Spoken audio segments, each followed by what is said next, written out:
when you need an upgrade. 20 years ago, according to John Adolph, languages, linguistics, and words shift and change in meaning. If Adolph is correct, and I believe that he is, this whole notion of being upgraded 20 years ago really didn't exist much. But today it is common nomenclature.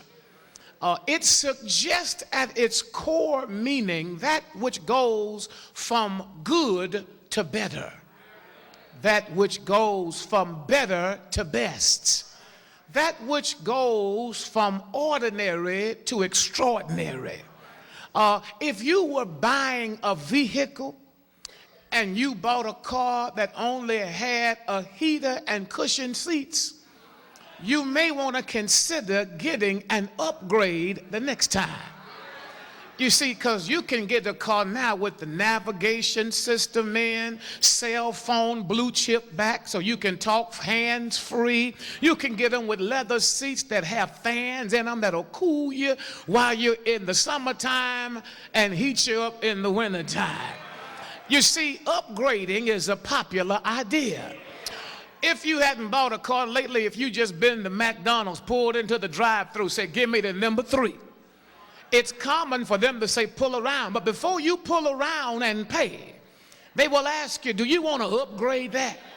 See, what they're really saying is you can settle for the little fries and the little drink. Or you can go ahead and supersize me. Now, upgrades cost, but if you go ahead and pay just a little extra, you can get a whole lot more. If you were using a cell phone that was generated 2 years ago, you need an upgrade, because by now they have some new technology.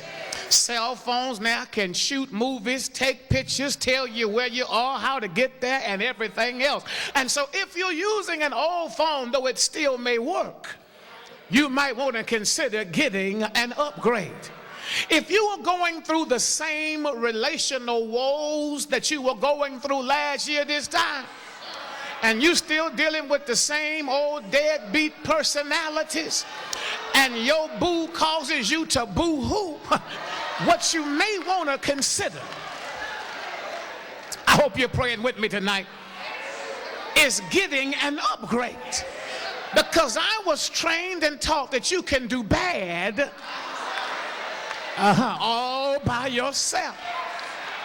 Pastor Dennis Jones, I was standing in line. I had just finished a revival on the East Coast. True story. I'm tired, brother, ready to go home. I'm thankful because I have a printed boarding pass in my hand. My name is on my ticket. And I can see that Continental Airlines has oversold this flight. How do you know that? It's too many of us in here to get on the plane out there. So I'm sitting there, I'm not worried, because I just told you I got a printed boarding pass in my hand.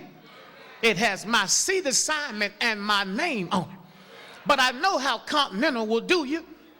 When they oversell a flight, they'll start calling people, asking them to take $500 and stay overnight. I just told you, if you're paying attention, I was tired. I had just finished doing a revival, and I wanted to go home to my boo, who never makes me boo-hoo. So I'm trying to get to the home front. Are y'all praying with me yet?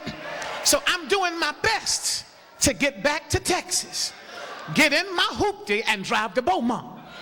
Watch what happens. It's a packed full flight. I got my boarding pass in my hand.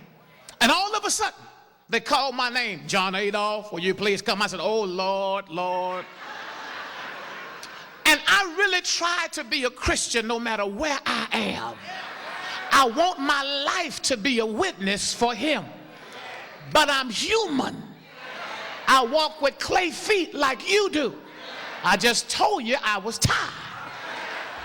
So I went to the counter with an attitude. I said, I'm John Adolph. She said, sir. I said, ma'am, I'm trying to get on the flight. I'm not really trying to hear all that. She said, sir, hold on a moment. She started spitting out boarding passes that had canceled on them. I'm like, I'm not canceled.